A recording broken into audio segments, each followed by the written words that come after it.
Hello बच्चों, कैसे हो आप सभी लोग। आशा करता हूँ कि सारे लोग अच्छे हो गए, स्वस्थ हो गए।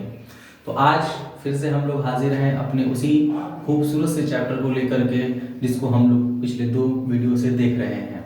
तो जिन लोगों ने वो पीछे के 2 वीडियो नहीं देखे हैं वो जाकर के उन वीडियो को देखें और उसके बाद फिर इस वीडियो को देखें, ताकि उन लोगों को बहुत अच्छे से समझ में आए। तो चलिए शुरू करते हैं। हम अपने लेक्चर को एक बार रिवीजन कर लेते हैं कि हम लोगों ने पिछले 2 लेक्चर्स में क्या पढ़ा था। पहले हम लोगों ने पढ़ा कि रासायनिक अभिक्रिया क्या होती है, फिर पढ़ा रासायनिक समीकरण क्या होते हैं, फिर हम लोगों ने पढ़ा कि रासायनिक अभिक्रियाएं कितने प्रकार की होती हैं, जिसमें हम लोगों ने 2 प्रकार पढ़ लिए थे। पहला हम लोगों ने पढ़ा था योग अभिक्रिया और दूसरा हम लोगों ने पढ़ा था अपघटन अभिक्रिया। तो उसी कड़ी में हम लोग आज आगे पढ़ने वाले हैं विस्थापन अभिक्रिया। तो सबसे पहले हम लोग अपनी हेडिंग डालेंगे विस्थापन अभिक्रिया और देखेंगे कि विस्थापन अभिक्रिया क्या होती है। विस्थापन अभिक्रिया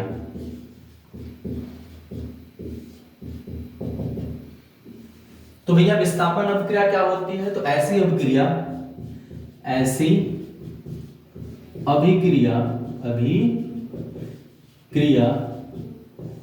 जिसमें किसी यौगिक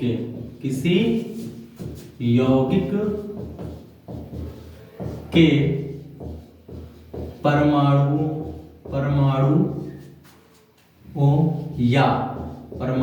या परमाणु को, वो एक भी हो सकता है, एक से अधिक भी हो सकता है। तो परमाणुओं या परमाणु को किसी अन्य परमाणु द्वारा अलग कर दिया जाता है। क्या कर दिया जाता है? अलग कर दिया जाता है, तो उसे विस्थापन अभिक्रिया कहते हैं। क्या कहते हैं? विस्थापन अभिक्रिया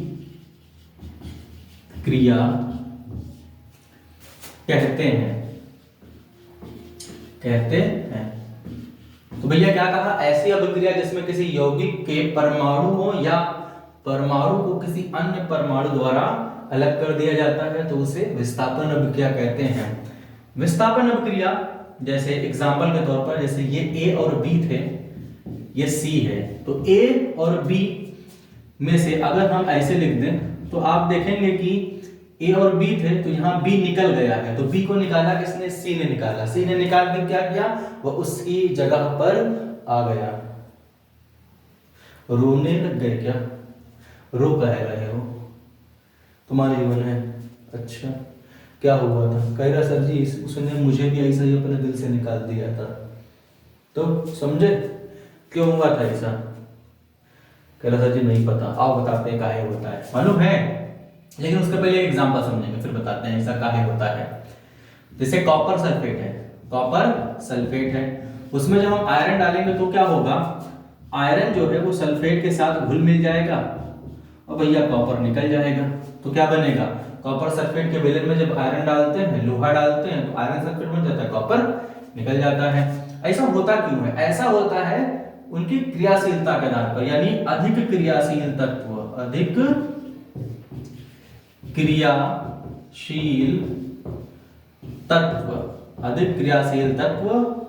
कम क्रियाशील तत्व को उसके यौगिक से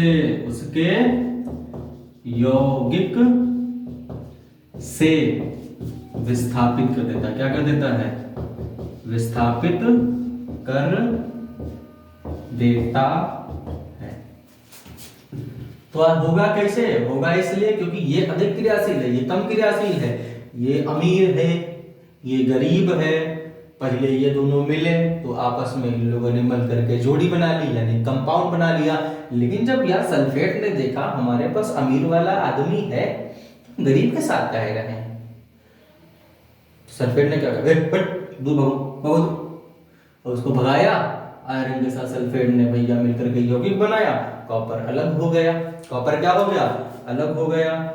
या फिर ऐसे समझो, स्कूल में जाते थे, सीट पर बैठे रहते थे 3 लोग, तुम जाकर ऐसे बस्ता धमक के रखते थे, क्या कहते थे, किसको हम बैठे थे, वो कहता नहीं बेटा ऐसे लेट जाओ सीट पर, तो जो ज्यादा ताकतवर भाई तो इसे धक्का दे पाएगा, और जब धक्का दे पाएगा तो हटा पाएगा, तो हटा वही पाएगा जो अधिक क्रियाशील होगा, जोड़ी वही तुड़वा पाएगा जिसके पास ताकत होगी।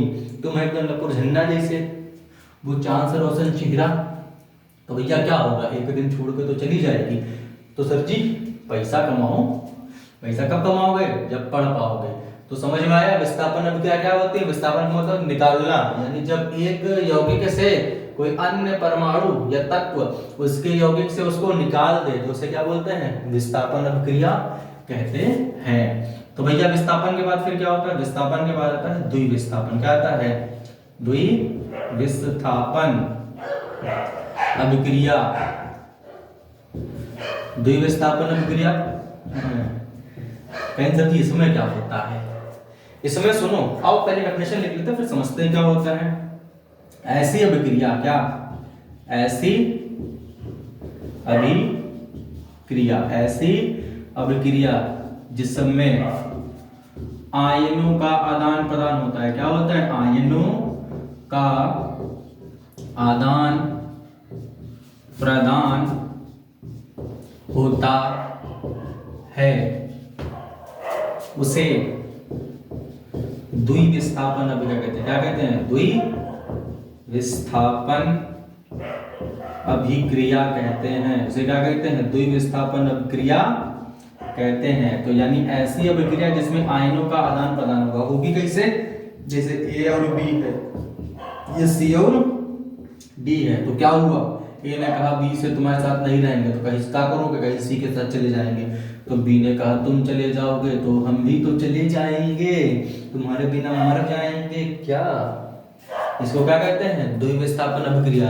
यानी तुम अपनी सब्जी दे दो, हम अपनी रोटी दे दें, है कि नहीं, तुम अचार लाए हो और हम अचार नहीं लाए हैं, तो क्या होगा, द्विविस्थापन अभिक्रिया क्या होती है, ऐसी अभिक्रिया जिसमें आयनों का आदान प्रदान होता है। जैसे हमारे पास है सिल्वर नाइट्रेट, कौन सी अभिक्रिया है बेटा, हमारे पास है सिल्वर नाइट्रेट, AgNO3 प्लस का NaCl NaCl, तो क्या होगा, Na के साथ Na के साथ कि Cl के साथ, AgCl के साथ, AgCl के साथ, और NaNO3 क्या बन जाएगा, AgNO3 से क्या बन गया, NaNO3। तो भैया क्या होगा, Ag और NO3 मजे मजे थे, सोडियम और क्लोरीन मजे मजे थे, दोनों के मम्मी पापा नहीं माने, दोनों के मम्मी पापा नहीं माने, तो हुआ क्या, Na चला गया NO3 के साथ, Ag चल गया Cl के साथ, तो क्या बन गया, सिल्वर क्लोराइड बन गया और बन गया सोडियम नाइट्रेट। अच्छा ये इसका नाम क्या था, इसका नाम था कॉपर सल्फेट। क्या नाम था बेटा, कॉपर सल्फेट। इसका नाम क्या था, आयरन मैन। इसका नाम क्या था, आयरन सल्फेट। भूल गए क्या, सिखाया तो था। अच्छा इसका नाम क्या था, इसका नाम था कॉपर।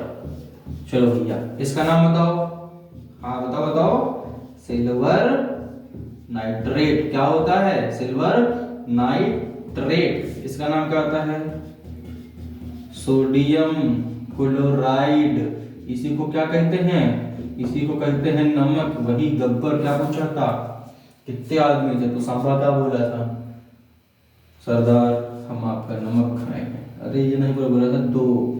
इसका नाम क्या होता है, सिल्वर क्लोराइड। क्या होता है, सिल्वर क्लोराइड। इसका नाम होता है सिल्वर क्लोराइड। और इसका नाम क्या होता है, सोडियम नाइट्रेट। क्या होता है, सोडियम नाइट्रेट। मजा नहीं आ रहा है यार, कुछ तहलका मचाओ, कमेंट करो, हमको भी अच्छा लगे तो पढ़ाने में मजा आए। क्या लिखा है, द्विविस्थापन अभिक्रिया, ऐसी अभिक्रिया जिसमें आयनों का आदान प्रदान होता है उसे क्या कहते हैं, द्विविस्थापन अभिक्रिया कहते हैं। ABCD, यानी तुम हमारी वाली ले लो, हम तुम्हारी वाली ले लें। चौक पेंसिल रबड़ कटर की बात कर रहे हैं गधे, हम तुम्हारी वाली ले लें तो हमारी वाली ले लो, मजा ही आ जाएगा ना सर जी। हाँ मजा तो आ ही जाएगा तुमको। सिल्वर नाइट्रेट, सोडियम क्लोराइड, दोनों के मम्मी पापा नहीं माने। जब नहीं माने तो सिल्वर चला गया नाइट्रेट के साथ, और सिल्वर नाइट्रेट कर गया। पागल है तुम, हमको पगलवाए हो। सिल्वर चला गया क्लोरीन के साथ, सोडियम चला गया नाइट्रेट के साथ, तो सिल्वर ने बनाया सिल्वर क्लोराइड, सोडियम चला गया तो बना सोडियम नाइट्रेट। और यहाँ क्या था, यहाँ केसय अलग है, यहाँ ये वाला खेल था, भंवरे ने खिलाया फूल, फूल को ले गयो राजकुमार। याद रखोगे तो किसी की स्टोरी से इस तरीके से गायब हो जाओगे जिस तरीके से कॉपर सल्फेट के विलयन से कॉपर गायब हो गया। चलो भैया बहुत तेजी के साथ इसको नोट करो, स्क्रीनशॉट लो, फिर आगे बिगाड़ते हैं और बताते हैं भैया कैसे पढ़ा जाएगा आगे। अब बिगाड़ दे, चलो बिगाड़ते हैं। आगे बात करते हैं। अब हमारी जो आगे अभिक्रिया है उसको हम लोग बोलते हैं ऑक्सीकरण। क्या कहते हैं, ऑक्सीकरण अभिक्रिया। तो सर जी ऑक्सीकरण क्या होता है, बताओ बताओ, पता है?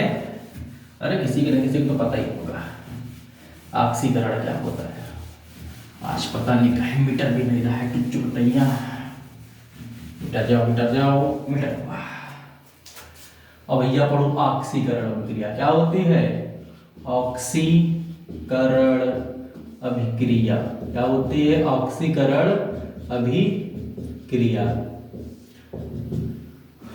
तो ऑक्सीकरण अभिक्रिया क्या होती है, कहते हैं कि ऐसी अभिक्रिया, क्या बोलते हैं, ऐसी अभिक्रिया, अभिक्रिया जिसमें ऑक्सीजन जुड़ते हैं। क्या जुड़ता है, ऑक्सीजन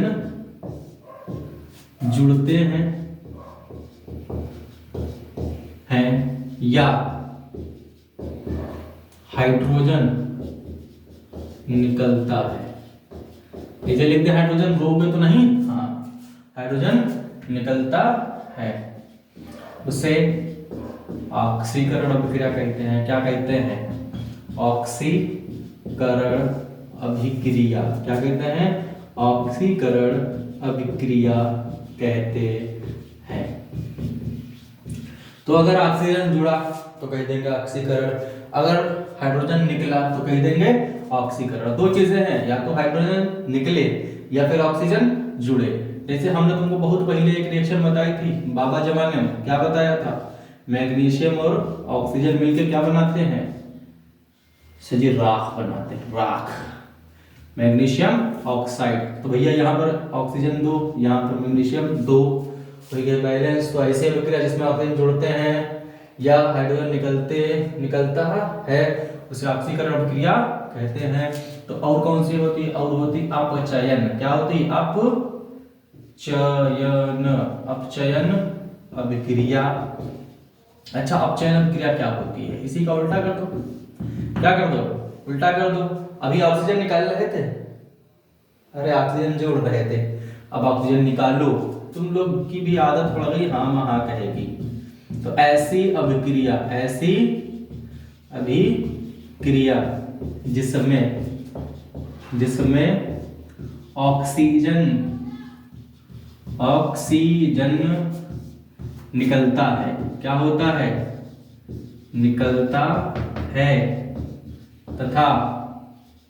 तथा नहीं या आज पता नहीं भाई मन नहीं लग रहा। हाइड्रोजन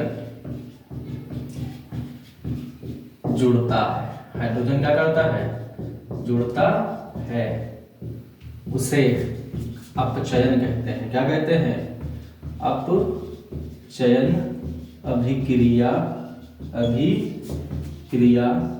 कहते हैं। That is called reduction reaction. Those type of reaction in which, Hindi पढ़ा है, चलो हिंदी पढ़ा रहे हैं फिर। जैसे हमारे पास था CuO, इसको हमने क्या करवाया, हमने करवा दिया हाइड्रोजन के साथ रिएक्शन, तो क्या बन गया, कॉपर प्लस H2O। क्या बन गया, कॉपर प्लस H2O। तो ये कैसी अभिक्रिया है, ये अभिक्रिया है अपचयन अभिक्रिया। अच्छा एक और बता दें, नाइट्रोजन है, हाइड्रोजन है, मिलके बना दिया अमोनिया। क्या बना दिया, जितने भी तत्वों का नाम मैं नहीं लिख रहा हूँ, सारे के सारे तत्वों के नाम कमेंट बॉक्स में तड़तड़ी मार के आनी चाहिए। इसका नाम क्या है, नाइट्रोजन, इसका नाम क्या है, हाइड्रोजन, ये क्या बना, अमोनिया। अच्छा सर जी बैलेंस नहीं है, बैलेंस किया जाए, यहाँ नाइट्रोजन कितने, 2, हाइड्रोजन कितने, 2, यहाँ कितने 3। सबसे पहले हाइड्रोजन बैलेंस करो, यहाँ 3 यहाँ 2, यहाँ 3 से गुणा यहाँ 2 से गुणा, तो 3 दूनी 6, 2 तिहाई 6, 2 नाइट्रोजन लिखो बैलेंस। अरे ये तो हो गया, वाओ। आओ बात करते हैं आगे रेडॉक्स अभिक्रिया की। क्या है कि रेडॉक्स अभिक्रिया, रेडॉक्स अभिक्रिया 2 तत्वों से मिलकर बनी है। पहला नाम है रेड, एक है ऑक्स, तो क्या बन गया रेडॉक्स। इसको बोलते हैं रिएक्शन। क्या बोलते हैं रिएक्शन। तो रेडॉक्स रिएक्शन क्या होती है, यानी ऐसी अभिक्रिया जिसमें ऑक्सीकरण तथा अपचयन दोनों साथ साथ होता है। क्या ऐसी अभिक्रिया जिसमें ऑक्सीकरण तथा अपचयन दोनों साथ साथ होता है, उसे क्या कहते हैं रेडॉक्स अभिक्रिया। फटाफट लिख लोगे, हम लिखें चलो। ऐसी अभिक्रिया, ऐसी अभिक्रिया जिसमें ऑक्सीकरण तथा अपचयन, ऑक्सीकरण तथा अपचयन, अपचयन दोनों साथ साथ होता है। क्या होता है साथ साथ होता है, उसे रेडॉक्स अभिक्रिया कहते हैं। क्या बोलते हैं रेडॉक्स अभिक्रिया कहते हैं। क्या कहते हैं रेडॉक्स अभिक्रिया कहते हैं। यानी एक तत्व का हो रहा होगा ऑक्सीकरण, तो दूसरे का क्या हो रहा होगा अपचयन। फटाफट नोट करो बेटा।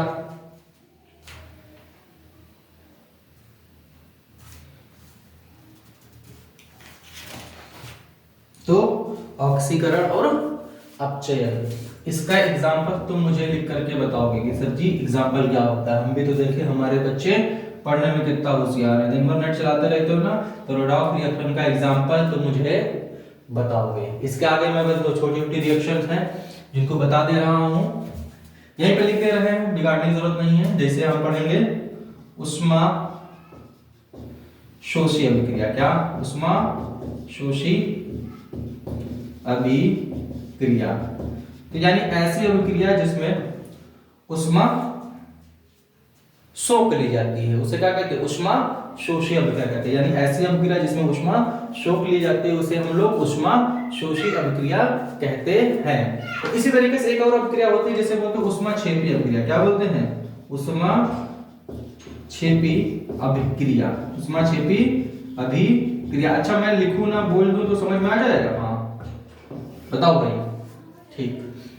तो उष्मा शोषी अभिक्रिया क्या होती है, ऐसी अभिक्रिया जिसमें उष्मा सोख ली जाती है उसे बोलते हैं उष्मा शोषी अभिक्रिया। उष्मा क्षेपी अभिक्रिया, ऐसी अभिक्रिया जिसमें उष्मा निकलती है उसे हम लोग बोलते हैं उष्मा क्षेपी अभिक्रिया। ऐसी अभिक्रिया जिसमें हम उष्मा निकलती है उसे हम लोग बोलते हैं उष्मा क्षेपी अभिक्रिया। जैसे इसका एग्जांपल बता दे तुम्हें, एग्जांपल की बात करें तो जैसे श्वसन, श्वसन श्वसन यानी सांस लेना।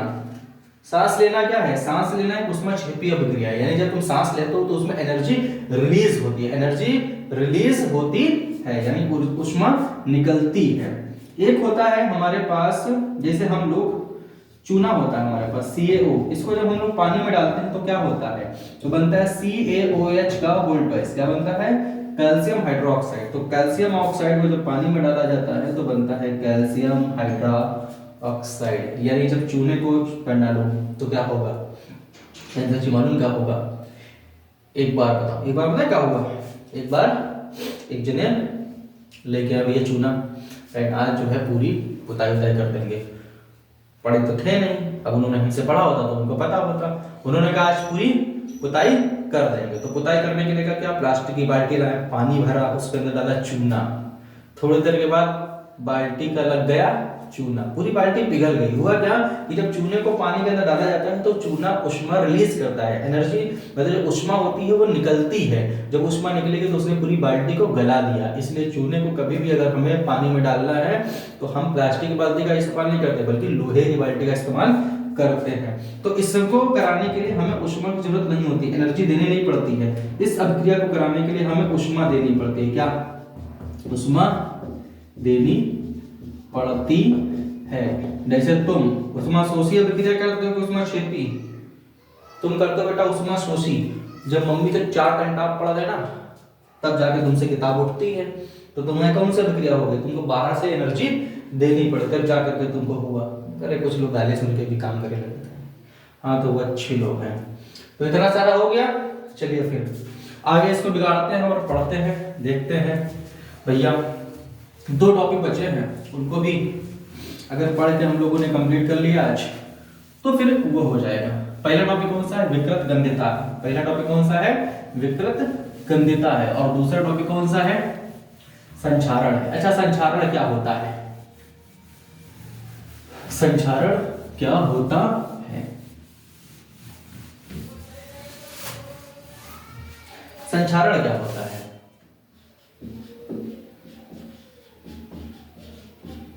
संचारण किसे कहते हैं। चलो भैया लिख के बताओ जरा, तब तक हम निकाल लें।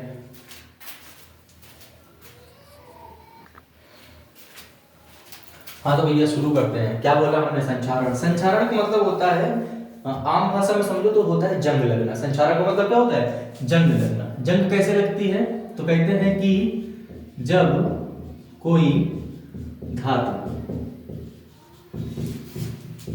अपने आसपास उपस्थित नमी या अम्ल, इससे नमी या अम्ल से अभिक्रिया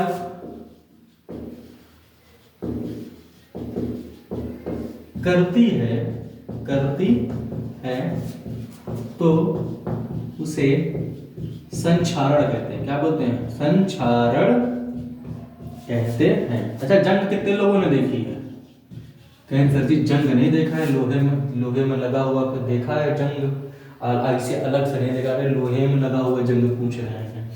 तो जंग जैसे उदाहरण के लिए, संचारण का उदाहरण जैसे लोहे में जंग लगना, लोहे देखो क्या लिख दिया, लोहे में जंग लगना संचारण का उदाहरण है।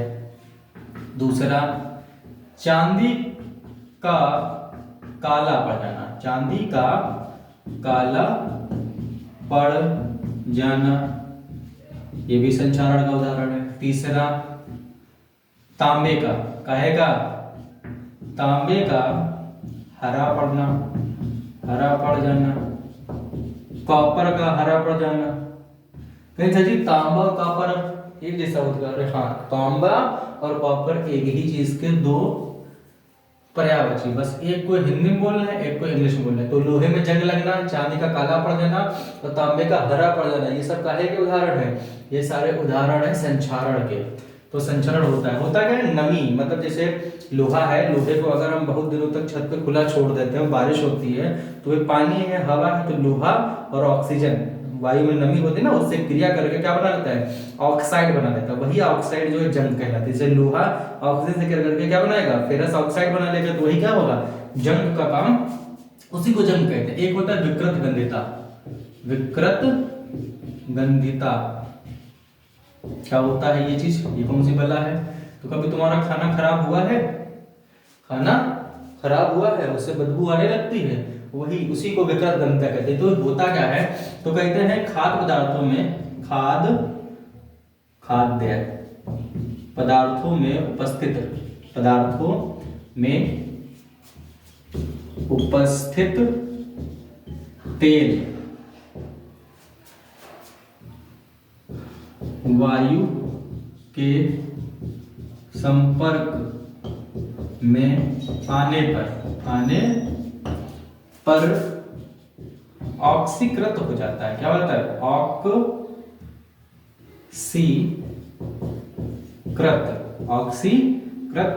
हो जाता है, ऑक्सीकृत हो जाता है। इसे ही विकृत गंधिता कहते हैं। क्या, इसे ही विकृत गंधिता कहते हैं, गंधिता कहते हैं। तो सर जी एक चीज बताओ, लोहे में जंग लग जाती है तो दिक्कत क्या है बेटा, लोहे में जंग लग जाती है ना तो लोहा कमजोर हो जाता है। चांदी काला पड़ जाती है तो चांदी चमकदार हो, अच्छी लगी, तबे तो ना अच्छी लगी, भरी काली काली चांदी पहन के जा रहे हो कोनो को, ये काम नहीं लायक, बताओ। तांबे का बर्तन हरा हो जाएगा। तो इनका उपाय क्या है, तो सबसे पहले बचते देखते हैं विकृत गंधिता। इसी विकृत गंधिता से बचने के लिए ही जो हमारे पास चिप्स के पैकेट होते हैं, चिप्स के पैकेट में नाइट्रोजन गैस भरी जाती है, भरी जाती है। इससे होता क्या है, जब नाइट्रोजन गैस भरी जाएगी तो इससे दो चीजें होंगी। जैसे तुम चिप्स लाते हो ना, तो कई बार तुमने सुना होगा लोगों कहते होंगे कि यार हम पैसा चिप्स का दिया रहा, मिली हवा है, 5 रुपए में इतनी सारी हवा खरीद के लाए हैं। तो वो बेसिकली इसलिए होता है कि तुम सोचो तुमको पैकेट मिले और टूटे हुए चिप्स निकले तो कैसा लगेगा। तो इसीलिए उसके अंदर नाइट्रोजन भरी जाती है। दो कारण होते हैं, वो गैस पहली बात तो चिप्स को टूटने नहीं देती है, दूसरा खराब नहीं होती, यानी काफी लंबे समय तक चल पाता है। वरना तुम्हारे घर में अगर जो खाना बन जाए तो 4 दिन के बाद फफूंदी लग जाती है। तो सोचो वो पैकेट में जो चिप्स है कितने दिन पहले बने होंगे। तो फिर चिप्स के पैकेट में नाइट्रोजन गैस भरी जाती है, तो विकृत गंधिता से बचाया जाता है, या फिर बार बार उसको गर्म किया जाता है या फ्रिज में डाल दिया जाता है, तो इससे बच जाता है। अब जैसे संक्षारण को रोकने के लिए क्या करते हैं, संक्षारण से बचने के उपाय। तो संक्षारण से बचने के उपाय क्या है भैया, तेल या ग्रीस लगाना, यानी जो लोहे की चीजें हैं उन पर तेल या ग्रीस लगा दो। दूसरा क्या होता है, उन पर पेंट कर दो, पेंट करना। और क्या हो सकता है, तीसरा होता है उनको प्लास्टिक, ऐसे कह सकते हैं ना, प्लास्टिक में लपेट कर रखना, इसलिए देखो बर्तन की दुकान पे जाओ तो बर्तन को काहे में रखता है, प्लास्टिक के में लपेट कर रखता है। पहली बात तो गंदा नहीं होता है, दूसरी बात अगर उसका स्टील खराब हुआ तो वो जंग से भी बच जाता है। तो ये हमारा पूरा चैप्टर था। इसमें 2-3 चीजें छूटी हुई हैं, जैसे रिएक्शन को बैलेंस करना, वो हम अगले वीडियो में देखेंगे। और अगर कुछ भी छूटा रहा होगा तो आप कमेंट कर देना कमेंट बॉक्स के अंदर, मैं उसको पूरा पढ़ा दूंगा। अगर आप इस वीडियो को आखिरी तक देखा है तो इस चैनल को सब्सक्राइब करें, वीडियो को लाइक करें और खूब शेयर करें, ताकि ज्यादा से ज्यादा लोगों तक ये वीडियो पहुंच सके। तब तक पढ़ते रहें, मुस्कुराते रहें। जय हिंद।